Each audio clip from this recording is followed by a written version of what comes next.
Auto CAD के लिए जैसे कंप्यूटर एडेड ड्राफ्टिंग का हम लोग ऑब्जेक्टिव क्वेश्चन डिस्कस कर लेते हैं। और इसमें क्या होगा कि जितने भी आपके ऑब्जेक्टिव क्वेश्चन होंगे उनके बारे में हम लोग डिटेल में डिस्कस करेंगे, ताकि उससे रिलेटेड और भी अगर क्वेश्चन आए, जैसे एक ऑब्जेक्टिव क्वेश्चन हुआ, उससे रिलेटेड जितने भी ऑप्शंस होंगे, ठीक है, उनको डिस्कस कर लेंगे।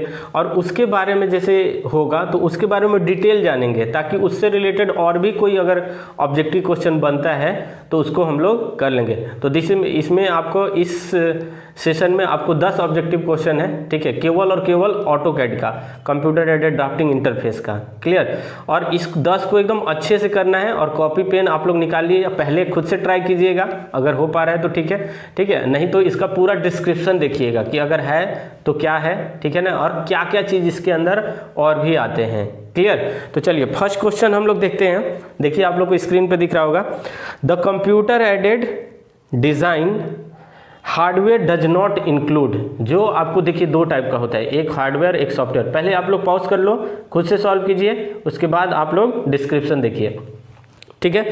तो देखिए computer aided CAD hardware does not include, इसमें हार्डवेयर कौन से नहीं है, हार्डवेयर को कौन नहीं है। तो देखो दो टाइप से होते हैं, एक सॉफ्टवेयर एक हार्डवेयर, ठीक है। तो देखिए ऑप्शन दिया है ग्राफिक डिस्प्ले टर्मिनल।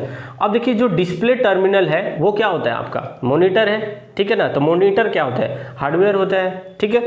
दूसरा देखिए कंप्यूटर में तो सब कुछ आ जाएगा, मॉनिटर आ जाएगा, आपका सीपीयू माउस, ये सब इसी के अंदर इंक्लूड होंगे। अब देखिए जो थर्ड वन है वो कंप्यूटर प्रोग्राम्स है, ठीक है।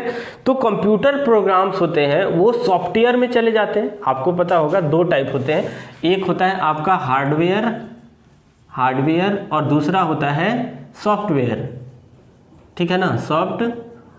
और सॉफ्टवेयर में क्या होते हैं, जितने भी टाइप के प्रोग्राम्स होते हैं वो सब आते हैं इसके अंदर। हार्डवेयर में जो आपको फिजिकली दिखता है, ऐसा मान लीजिए कि जो आपको फिजिकली दिख रहा है वो है हार्डवेयर, ठीक है। और सॉफ्टवेयर क्या है, जो उनके अंदर प्रोग्राम रन हो रहे हैं वो सॉफ्टवेयर है। तो जो देखिए कंप्यूटर प्रोग्राम्स, ठीक है ना। और लास्ट वन है कीबोर्ड भी क्या है, एक हार्डवेयर ही है। क्लियर? तो देखिए ए बी और डी ये हार्डवेयर है, और जो सी ऑप्शन है वो क्या है, आपका सॉफ्टवेयर है, ठीक है। तो ऑप्शन नंबर इसका कौन सा होगा, सी, ठीक है। ऑप्शन नंबर सी, पहले का क्या हो गया, सी क्या है, आपका सॉफ्टवेयर है। क्लियर?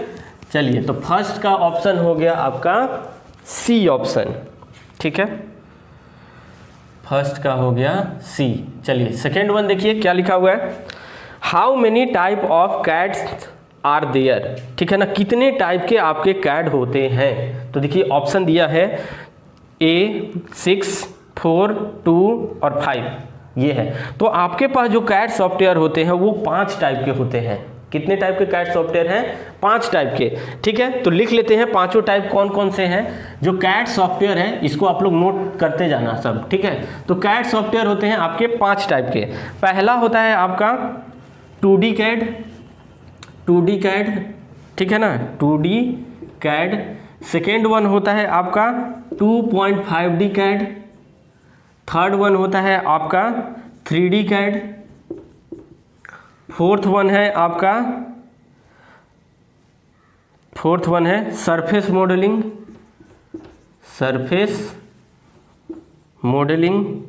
ठीक है, और सरफेस मॉडलिंग, ठीक है। नेक्स्ट है आपका surface modelling and wire frame भी बोलते हैं इसको, वायर फ्रेम भी बोलते हैं, ठीक है ना, surface modelling and wire frame. और फिफ्थ वन है आपका सॉलिड मॉडलिंग। क्लियर? तो कितने टाइप के आपके कैड सॉफ्टवेयर है, 5 टाइप का, 2D, 2.5D, ये 2.5D, ठीक है, 2.5D, 3D और surface modelling and wire frame और सॉलिड मॉडलिंग। अब देखो 2D में क्या होता है, जो आप फ्लैट ड्राइंग होता है आपका, फ्लैट ड्राइंग प्रोडक्ट इसमें आते हैं, ठीक है। जो आपका फ्लैट ड्राइंग प्रोडक्ट होगा उसमें हम 2D में ड्राइंग करते हैं। अगर आपका प्रिज्मेटिक मॉडल होगा, ठीक है ना, वो हम कहाँ पे लेके आएंगे, 2.5D में। और 3D में आता है आपका 3D ऑब्जेक्ट, ठीक है ना, इसमें आएंगे 3D ऑब्जेक्ट। क्लियर? तो देखो आपके पास 5 टाइप के कैड सॉफ्टवेयर है, 2D, 2.5D, 3D, surface modelling और सॉलिड मॉडलिंग। ठीक है, 5 टाइप का है। चलिए, तो ऑप्शन देखिए कौन सा है ऑप्शन ABCD। तो डी नंबर आपका क्या है 5। ठीक, तो ये हो गया डी, दूसरे का डी। क्लियर, इसको आप लोग अच्छे से नोट कर लीजिए कि आपके पास 5 टाइप के सॉफ्टवेयर हैं। 2D है, 2.5D है, 3D है और सरफेस मॉडलिंग, वायर फ्रेम और सॉलिड मॉडलिंग। क्लियर। चलिए, ये ऑब्जेक्टिव है इसलिए मैं इसको पूरा डिटेल में नहीं डिस्कस कर रहा हूँ, ताकि ये वीडियो फिर बहुत लंबा हो जाएगा, इसलिए केवल आपको नाम बता देता हूँ। नहीं तो अगर एक एक पॉइंट को अगर यहाँ डिस्कस करेंगे तो बहुत ज़्यादा लंबा खींच जाएगा ये वीडियो सेशन। चलिए, तो आपके पास मिल गया 5 टाइप के हैं। चलिए, थर्ड ऑप्शन देखिए, third question, modern CAD system are based on, modern CAD system are based on. पहला देखिए क्या है ICG, बस यही ऑप्शन है, ICG, GCI, GIF, IFG, ये कुछ ऐसी रेंडम कुछ भी दिया हुआ है। तो ऑप्शन नंबर ए क्या है, ICG पे बेस्ड होता है। और ICG का फुल फॉर्म याद रख लीजिए, ICG होता है interactive computer graphics, interactive computer graphics. ठीक, ICG का फुल फॉर्म क्या है, कंप्यूटर इंटरैक्टिव कंप्यूटर ग्राफिक्स। ठीक है, ये सब क्या करते हैं, आपके जितने भी डिस्प्ले डेटा होते हैं उसको सिंबॉलिक फॉर्म में आपको दिखाता है। ठीक है ना, जो भी आप डेटा डालते हो उसके अंदर, सिस्टम के अंदर, वो आपको सिंबल के फॉर्म में दिखाता है। जैसे आप कोई भी ड्राइंग भी करते हो तो वो सब क्या है, सिंबॉलिक के फॉर्म में रहता है ना। चलिए, ये ICG के बेस्ड होते हैं, जो अभी जो कैड चल रहा है। ठीक है, मॉडर्न कैड सिस्टम। चलिए, नेक्स्ट क्वेश्चन देखिए, नेक्स्ट है आपका 4th number, the computer communicate with the user via. ठीक है ना, अब जो आपका कंप्यूटर है वो किसके थ्रू आपको कम्युनिकेट करता है, यूजर, वो यूजर और सिस्टम के बीच में क्या रहता है। ठीक है, तो देखिए ऑप्शन है CPU, CRT, ग्राफिक और डिस्प्ले बटन। तो आपका जो ऑप्शन नंबर बी है, कैथोड रे ट्यूब, चौथे का बी CRT। ठीक है ना, ये क्या करता है, दोनों के बीच में, कंप्यूटर और यूजर के बीच में इंटरफेस बनाता है। क्या है नाम इसका, CRT, जिसको फुल फॉर्म बोलते हैं हम लोग cathode ray tube, cathode ray tube. ठीक है ना, यही क्या करता है, कैथोड रे ट्यूब जो रहता है वो डिस्प्ले करवाता है। ठीक है ना। चलिए, ठीक है, तो 4th ऑप्शन हो गया, चौथे का आ गया बी, कैथोड रे ट्यूब। चलिए, नेक्स्ट ऑप्शन, नेक्स्ट है क्वेश्चन, स्क्रीन पे दिख रहा होगा, the process of designing consist of identifiable step. किस किस स्टेप से कितने टाइप के प्रोसेस होते हैं कि हम किसी भी ऑब्जेक्ट को आइडेंटिफाई करते हैं। तो देखिए ऑप्शन नंबर ए है 8, 5, 4, 6।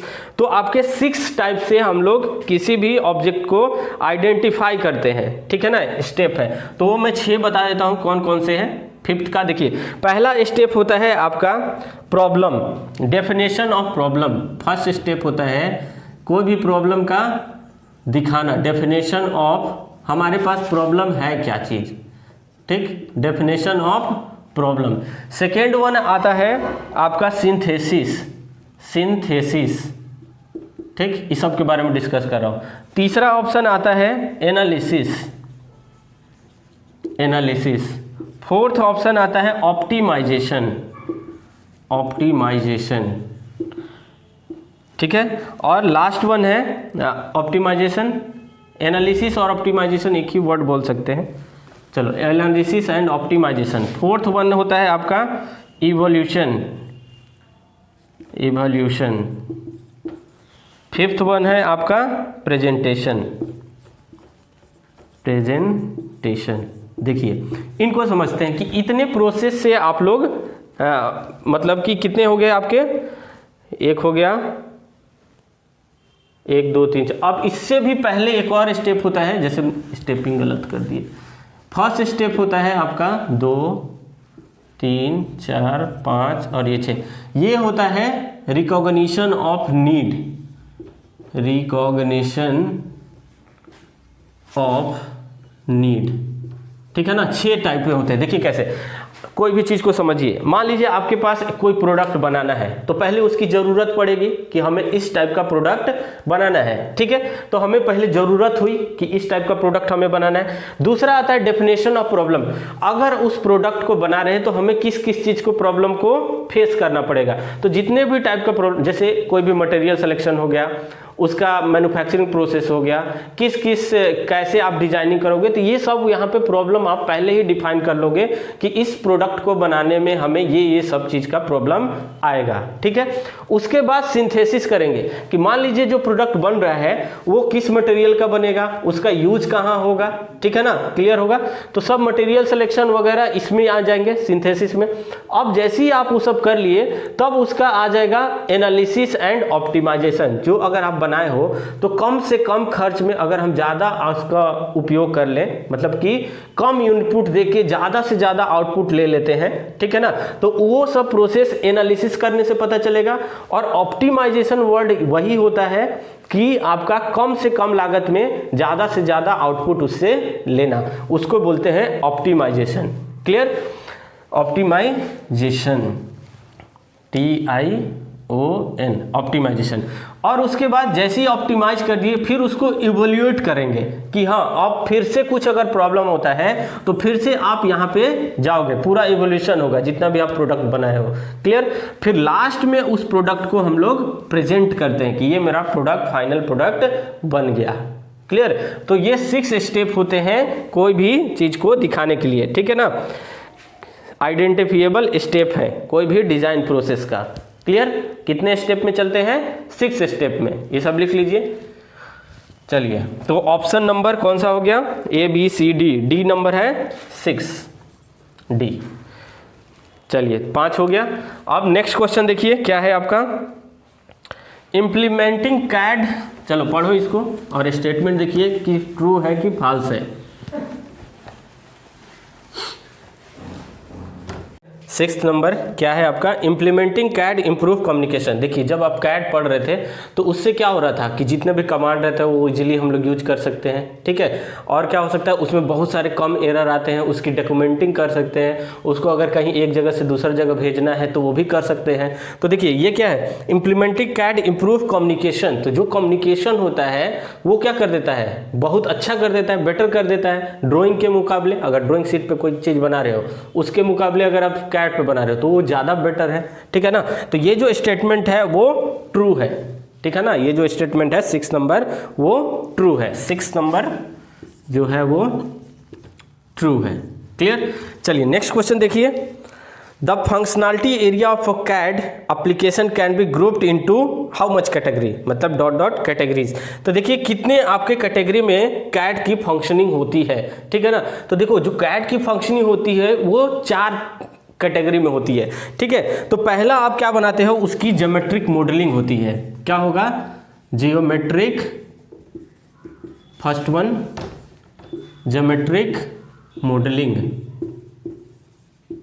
ठीक। सेकेंड वन होता है आपका इंजीनियरिंग एनालिसिस, इंजीनियरिंग एनालिसिस, ठीक।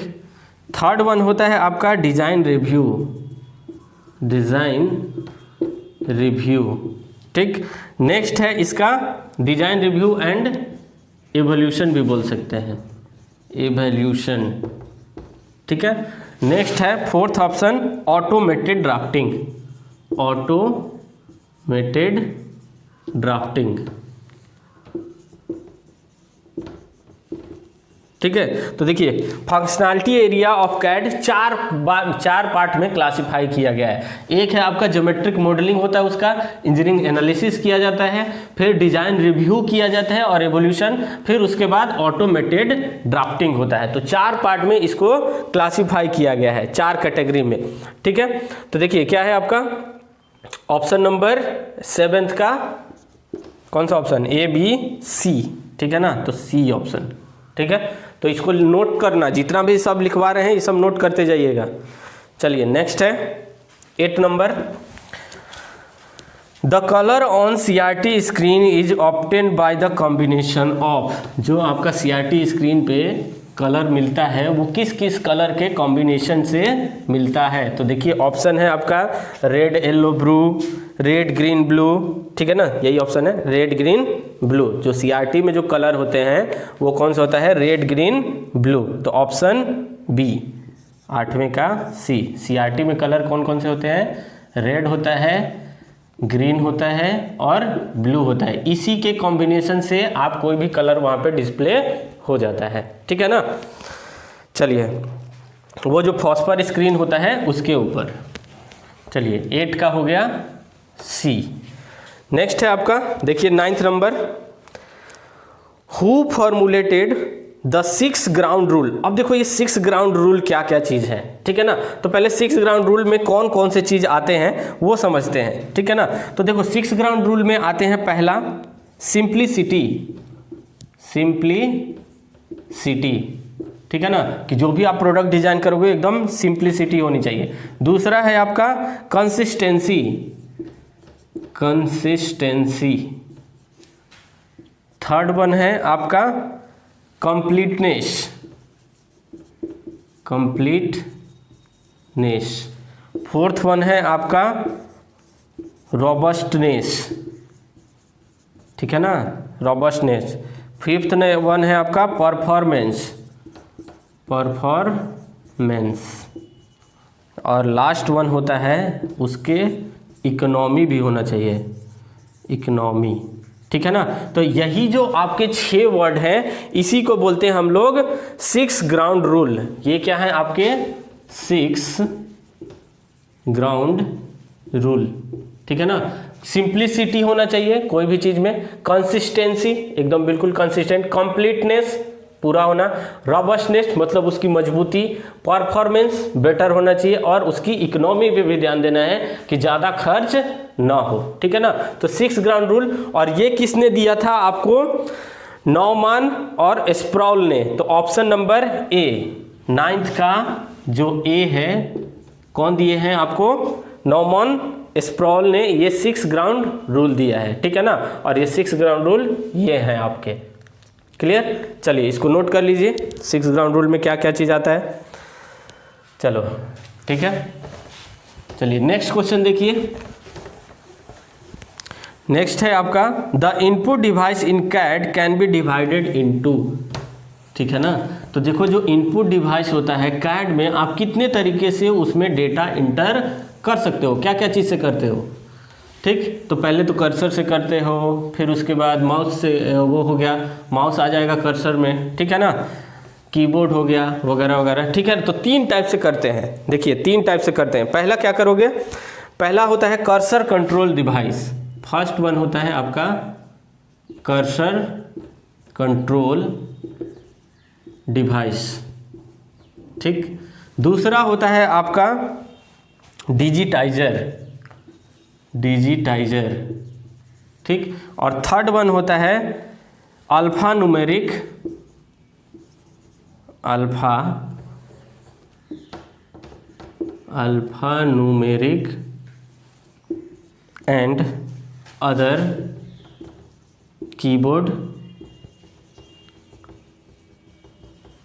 कीबोर्ड टर्मिनल, ठीक है ना। इस 3 तरीके से इसको अच्छे से लिख दे, अल्फा न्यूमेरिक एंड, ये 3 तरीके से हम क्या कर सकते हैं, input device in CAD can be divided into 3 category, ठीक है ना। पहला देखो जो आपका कर्सर कंट्रोल डिवाइस है, इससे आपको डायरेक्ट की on keyboard, joystick, track ball etcetera इसमें आ जाएंगे कर्सर कंट्रोल में, ठीक है। डिजिटाइजर में क्या आएगा, large smooth board with electronic tracking ball, ठीक है ना, इलेक्ट्रॉनिक ट्रैकिंग बॉल अगर रहता है, ठीक। और अल्फा न्यूमेरिक और कीबोर्ड टर्मिनल, ठीक है ना। तो ये आपके 3 तरीके से हम लोग किसी भी कैड में डेटा को इनपुट करते हैं, ठीक है ना, 3 तरीके से, ये सब लिख लो। चलिए तो ये हुआ ऑप्शन नंबर इसका 10th का सी, 10वें का हो गया सी, क्लियर। तो देखो ये 10 क्वेश्चन हुए, ठीक है ना, कैड के। केवल कैट के ही क्वेश्चन थे, ठीक है ना। इसमें बहुत सारे इंफॉर्मेशन मिले आपको, ठीक है ना, उसको अच्छे से याद कर लीजिए। अगर उससे रिलेटेड और भी ऑब्जेक्टिव आता है तो आप उसको अच्छे से पूरा करेंगे, ठीक है। चलिए, थैंक यू।